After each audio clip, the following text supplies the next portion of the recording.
नमो बुद्धाय. मित्रांनो, आज आपण ज्या समाजात जगता आहोत तिथे पावला पावलावर द्वेष, हिंसा आणि स्वार्थ पाहायला मिळतो. माणसाने चंद्रावर पाऊल ठेवले, तंत्रज्ञान विकसित केले, पण तो स्वतःच्या चित्ताला शांत करू शकला नाही. या अशा अशांत काळात एक शब्द वारंवार कानावर पडतो, तो म्हणजे पंचशील. पण दुर्दैवाने आज पंचशील म्हणजे काय हे अनेकांना माहीत नाही. काहींना वाटते ही केवळ एक धार्मिक घोषणा आहे, तर काहींना वाटते हे केवळ भीम सैनिकांचे गाणे आहे. पण सत्यात पंचशील हे मानवी अस्तित्वाचे सर्वात मोठे सत्य आहे. जोपर्यंत आपण कोणत्याही विचाराला त्याच्या इतिहासासह, मूळ स्रोतासह आणि त्याच्या वास्तविक अर्थासह समजून घेत नाही, तोपर्यंत तो विचार केवळ एक ओझे बनून राहतो. पंचशील हा विचार कोणत्याही संस्थेत किंवा राजकीय सभेत जन्माला आलेला नाही. तो त्या काळात जन्माला आला जेव्हा 2500 वर्षांपूर्वी तथागत गौतम बुद्धांनी मानवी दुःखाचे मूळ शोधले. त्यांनी पाहिले की जोपर्यंत माणसाचे आचरण शुद्ध होत नाही, तोपर्यंत तो दुःखातून मुक्त होऊ शकत नाही. पंचशील म्हणजे माणसाला माणूस बनवण्याची प्रक्रिया आहे. पंचशील शब्दाचा उगम आणि बुद्धांचा काय. पंचशील हा शब्द पाली आणि संस्कृत भाषेतील दोन शब्दांच्या संगमातून बनला आहे. पंच म्हणजे पाच आणि शील म्हणजे आचरण, नैतिकता किंवा चारित्र्य. सोप्या भाषेत सांगायचे तर जीवन जगण्याचे 5 नैतिक नियम. हे नियम कोणाला घाबरवण्यासाठी किंवा कोणावर लादण्यासाठी बनवलेले नाही. हे नियम माणसाला स्वतंत्र, विवेकशील आणि नैतिक बनवण्यासाठी दिलेले आहे. पंचशीलचा स्रोत हा बौद्ध धम्म आहे आणि हे जगाला सर्वप्रथम तथागत गौतम बुद्धांनी दिले. आजपासून सुमारे 2500 वर्षांपूर्वी जेव्हा तथागतांना ज्ञानप्राप्ती झाली, तेव्हा त्यांनी पाहिले की समाज हिंसा, शोषण, खोटारडेपणा आणि अज्ञानाच्या अंधारात बुडालेला आहे. त्यांनी जाणले की केवळ पूजापाठ करून किंवा कर्मकांड करून समाज बदलणार नाही. जर समाजाला खरोखर बदलायचे असेल तर माणसाच्या दैनंदिन आचरणात बदल होणे गरजेचे आहे. याच उद्देशाने बुद्धांनी गृहस्थ जीवन जगणाऱ्या सामान्य लोकांसाठी पंचशील सांगितले. मित्रांनो, आता आपण त्या विषयाकडे वळत आहोत जो पंचशीलचा खरा प्राण आहे. हे 5 नियम केवळ शब्द नाही, तर ते मानवी जीवनाचे 5 स्तंभ आहेत. बुद्धांनी हे नियम देताना आदेश दिले नाही, तर सल्ला दिला. त्यांनी म्हटले, मी मार्गदाता आहे, मोक्षदाता नाही. मी सांगितलेले नियम तुम्हाला पटले तर तुमच्या विवेकाच्या कसोटीवर घासून पहा आणि मगच स्वीकारा. चला तर मग या 5 जीवनमूल्यांचा आपण सखोल अभ्यास करूया. पहिले शील, पाणातिपाता वेरमणी सिक्खापद समादियामी म्हणजे हिंसेपासून अलिप्त राहणे. सखोल विश्लेषण. यात शारीरिक, वाचिक आणि मानसिक हिंसा तिन्हींचा समावेश होतो. पण बुद्धांची अहिंसा ही केवळ शारीरिक कृतीपुरती मर्यादित नाही. पाण म्हणजे प्राण किंवा सजीव आणि अतिपात म्हणजे त्याचा नाश करणे. बुद्धांनी सांगितले की हिंसेचा जन्म प्रथम तुमच्या चित्तात होतो. हात उचलण्याआधी तुमचे मन हिंसक होते. आजच्या काळातील संदर्भ. मित्रांनो, सोशल मीडियावर एखाद्याला ट्रोल करणे, त्याच्याबद्दल द्वेष पसरवणे ही सुद्धा मानसिक हिंसा आहे. पंचशीलचे पहिले शील आपल्याला सांगते की कोणत्याही जीवाला भीती वाटेल असे वागू नका. विशेषतः भारताच्या संदर्भात जातीवरून कोणाला तुच्छ लेखणे ही सर्वात मोठी सामाजिक हिंसा आहे. एखाद्याला सार्वजनिक विहिरीवर पाणी नाही पिऊ देणे, त्याला त्याच्या ओळखीमुळे अपमानित करणे ही त्या व्यक्तीच्या अस्तित्वावर केलेली हिंसाच आहे. बोधिसत्व डॉक्टर बाबासाहेबांनी याच हिंसेविरुद्ध आयुष्यभर लढा दिला. बुद्ध म्हणतात, खरी अहिंसा म्हणजे दुसऱ्याच्या दुःखात स्वतःचे दुःख पाहणे. जेव्हा तुमचे चित्त मैत्रीने भरलेले असते तेव्हा हिंसेला जागाच उरत नाही. दुसरे शील, अदिन्नादाना वेरमणी सिक्खापद समादियामी म्हणजे चोरीपासून अलिप्त राहणे. सखोल विश्लेषण. अदिन्न म्हणजे जे दिलेले नाही आणि दान म्हणजे ते घेणे. याचा अर्थ जे तुम्हाला हक्काने मिळालेले नाही किंवा जे तुम्हाला कोणी आनंदाने दिलेले नाही त्याचा स्वीकार नाही करणे. सामाजिक आणि आर्थिक संदर्भ. आजच्या अनेक आव्हानांनी भरलेल्या सामाजिक व्यवस्थेत हे शील अत्यंत महत्त्वाचे ठरते. केवळ दुसऱ्याचे पाकीट मारणे म्हणजे चोरी नाही. सत्तेचा वापर करून जनतेचा पैसा खाणे ही चोरी आहे. एखाद्या गरिबाचा हक्क मारून स्वतःची घरे भरणे ही चोरी आहे.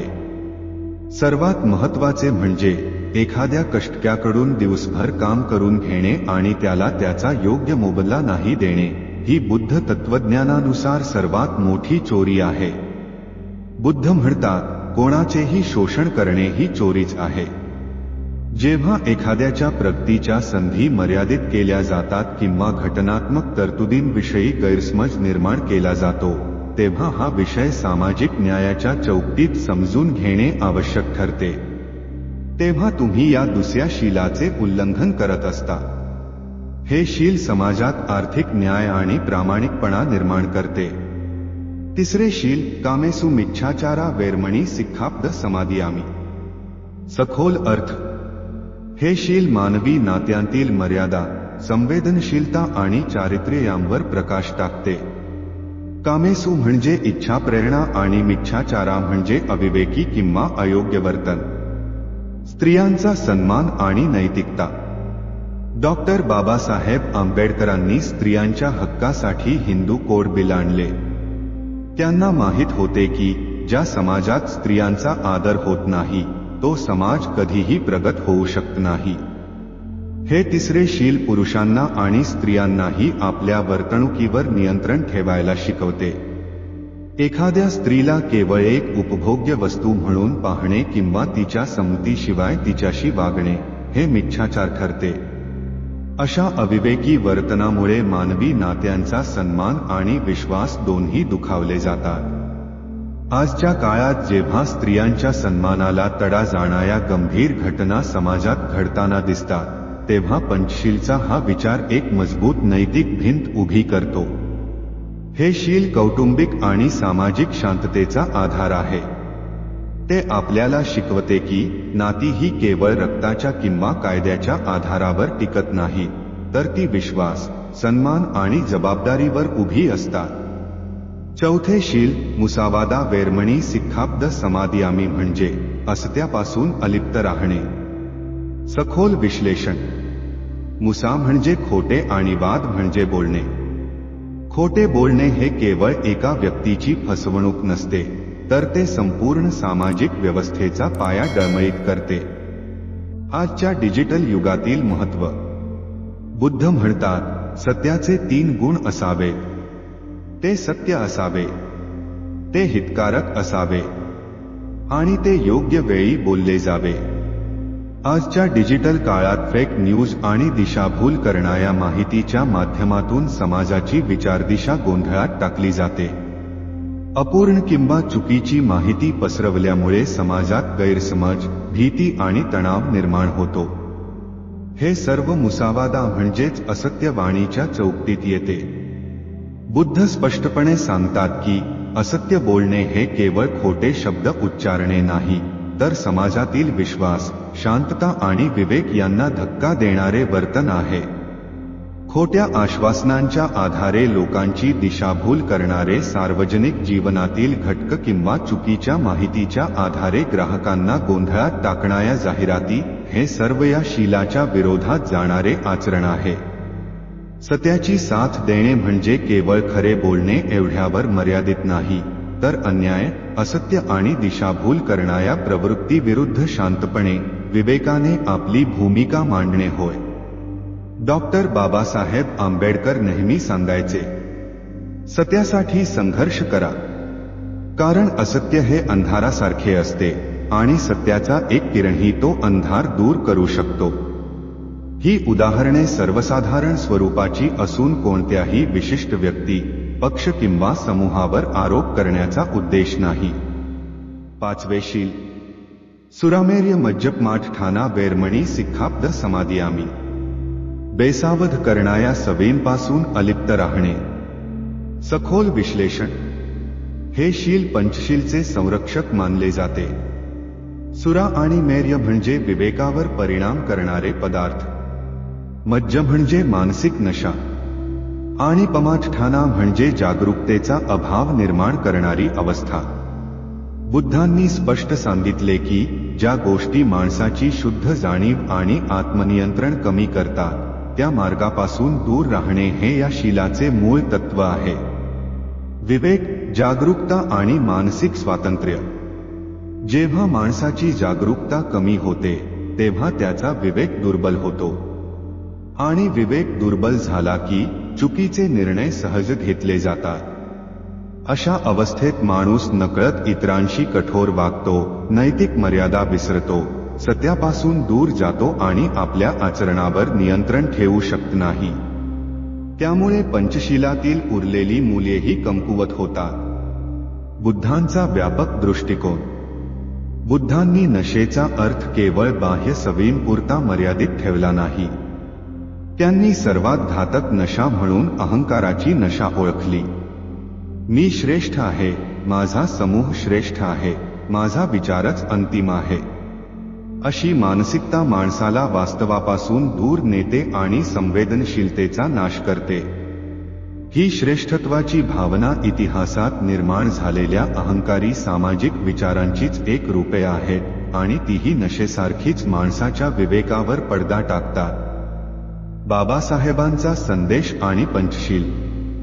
डॉक्टर बाबासाहेब आंबेडकरांनी माणसाला या मानसिक गुलामगिरीतून मुक्त होण्याचा मार्ग दाखवला.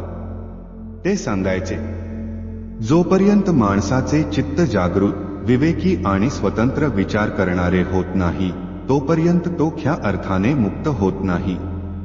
पंचशीलचे पाचवे शील आपल्याला हेच शिकवते. स्वतःच्या विचारांबाबत जागरूक राहा, विवेक जपा आणि कोणत्याही प्रकारच्या मानसिक अंधत्वापासून दूर राहा. डॉक्टर बाबासाहेब आंबेडकरांचे पंचशील आणि आधुनिक भारत. मित्रांनो, आता एक अत्यंत महत्त्वाचा प्रश्न आपल्या समोर उभा राहतो. 2500 वर्षांपूर्वी तथागत गौतम बुद्धांनी दिलेला हा विचार आधुनिक भारताच्या सामाजिक, नैतिक आणि संविधानिक जीवनापर्यंत कसा पोहोचला याचे ऐतिहासिक आणि वैचारिक श्रेय जाते बोधिसत्व डॉक्टर बाबासाहेब आंबेडकर यांना. बाबासाहेब हे केवळ संविधानकर्ते नव्हते, ते एक खोल विचारवंत, समाजशास्त्रज्ञ आणि मानवी दुःखाचे मूळ शोधणारे तत्वचिंतक होते. जेव्हा बाबासाहेबांनी बौद्ध धम्माचा स्वीकार केला तेव्हा तो कोणताही भावनिक किंवा क्षणिक निर्णय नव्हता. तो अनेक वर्षांच्या अभ्यासाचा, अनुभवांचा आणि सामाजिक वास्तवाचा निष्कर्ष होता. बाबासाहेबांनी पंचशीलला केवळ धार्मिक आचारसंहिता म्हणून पाहिले नाही. त्यांनी पंचशीलला समाज बदलाचे नैतिक अधिष्ठान बनवले. ते स्पष्टपणे सांगायचे की जर समाज बदलायचा असेल तर केवळ सत्ता, कायदे किंवा शिक्षा पुरेशी नाही. समाज बदलतो तेव्हा जेव्हा माणसाच्या अंतर्मनात बदल घडतो. याच ठिकाणी पंचशीलचे महत्त्व स्पष्ट होते. बाबासाहेब म्हणायचे, शस्त्र माणसाला घाबरवू शकते पण शील माणसाला घडवते. त्यांना माहीत होते की हिंसा, द्वेष आणि अन्याय यांचे मूळ बाहेर नसून माणसाच्या चित्तात असते. आणि म्हणूनच भारताचे संविधान घडवताना बाबासाहेबांनी स्वातंत्र्य, समता आणि बंधुत्व ही मूल्ये केवळ कायद्यात लिहिली नाही, तर ती समाजाच्या नैतिक पायात रुजवण्याचा प्रयत्न केला. त्यांना हे पूर्णपणे समजले होते की कायदा माणसाच्या वर्तनावर नियंत्रण ठेवू शकतो, पण माणसाचा स्वभाव बदलू शकत नाही. स्वभाव बदलण्यासाठी माणसाच्या चित्तावर संस्कार हवे आणि ते संस्कार पंचशील देतो. 1956 मध्ये जेव्हा बाबासाहेबांनी लाखो अनुयायांसह बौद्ध धम्माची दीक्षा घेतली तेव्हा ती केवळ धार्मिक दीक्षा नव्हती, ती होती मानसिक गुलामगिरीतून मुक्त होण्याची घोषणा. त्यावेळी बाबासाहेबांनी दिलेल्या 22 प्रतिज्ञा या पंचशीलचाच व्यवहार्य विस्तार होत्या. या प्रतिज्ञांमधून त्यांनी समाजाला अंधश्रद्धा, अपमान, असमानता आणि आत्मन्यूनतेपासून दूर नेले. बाबासाहेबांना असा समाज घडवायचा होता जिथे माणूस आपल्या जन्मावर नव्हे तर आपल्या आचरणावर ओळखला जाईल. ते ठामपणे म्हणायचे, बुद्ध धम्म हा विवेकाशी सुसंगत आहे. त्यांच्या मते बुद्ध धम्म अंधश्रद्धा वाढवत नाही, तर प्रश्न विचारायला शिकवतो. आणि पंचशील हे या विवेकाचे दैनंदिन जीवनातील रूप आहे.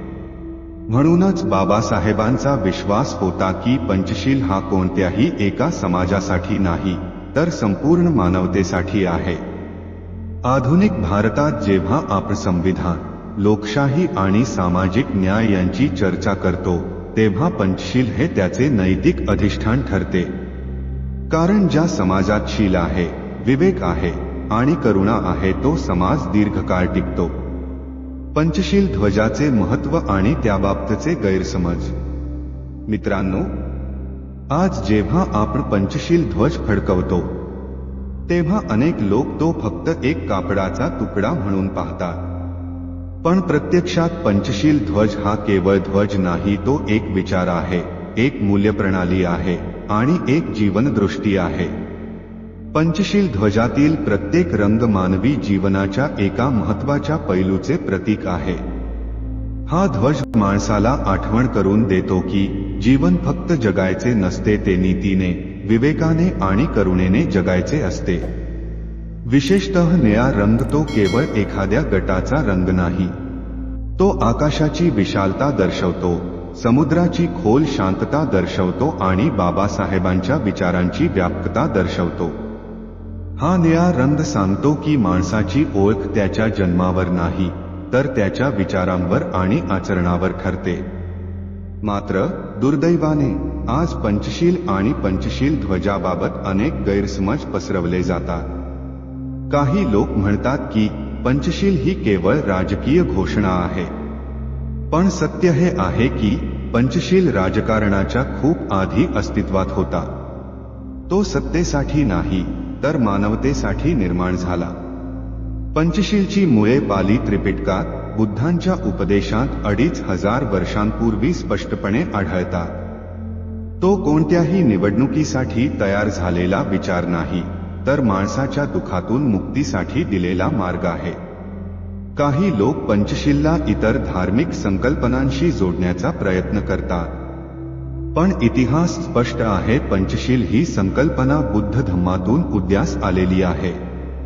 हे सांगताना कोणाचाही अपमान होत नाही, कारण सत्य मांडणे म्हणजे द्वेष पसरवणे नव्हे. उलट सत्य स्वीकारणे हेच विवेकाचे लक्षण आहे. बाबासाहेब नेहमी सांगायचे, इतिहास लपवून समाज प्रगत होत नाही, तर इतिहास समजून घेतल्यावरच समाज पुढे जातो.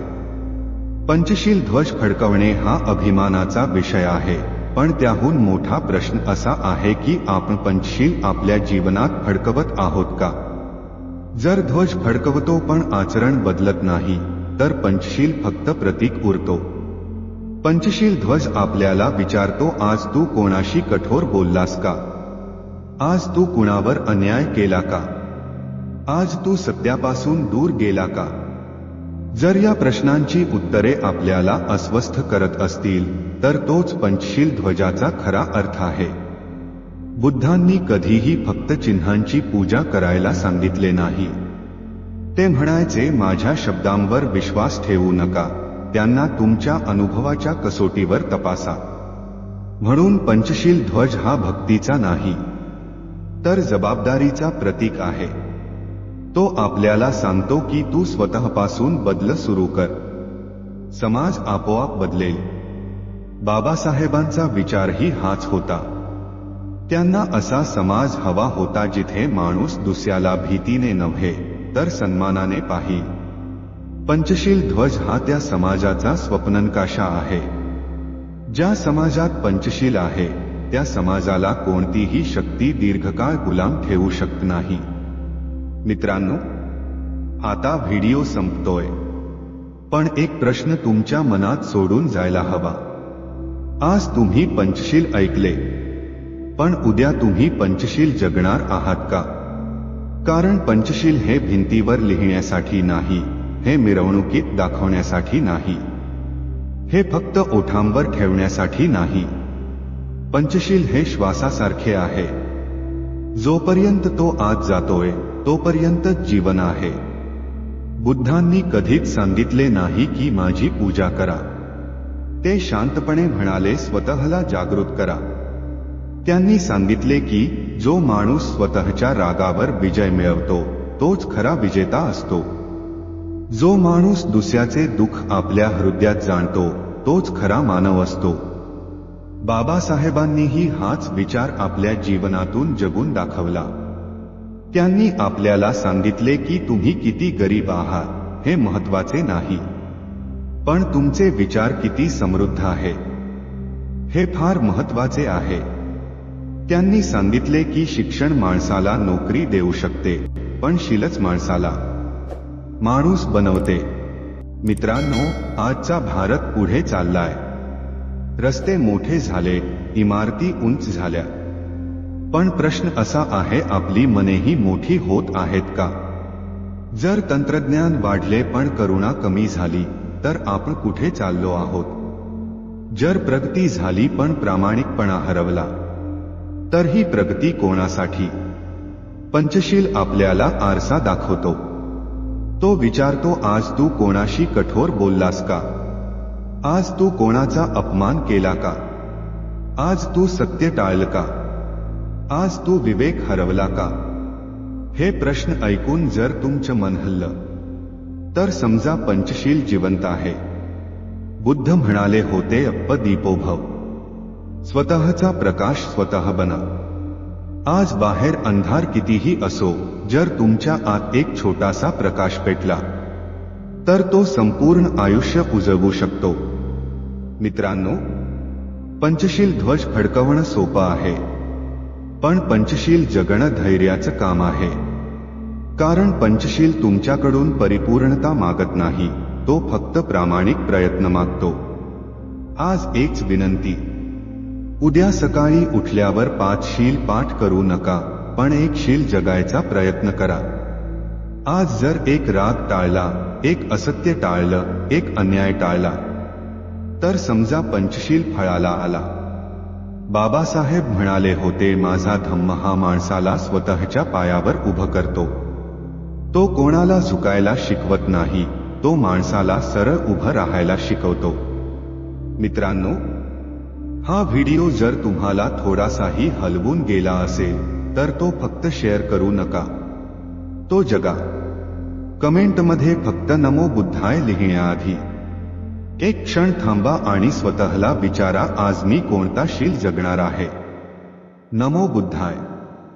जय भीम. तुमच्या आतल्या बुद्धत्वाला माझा नतमस्तक प्रणाम.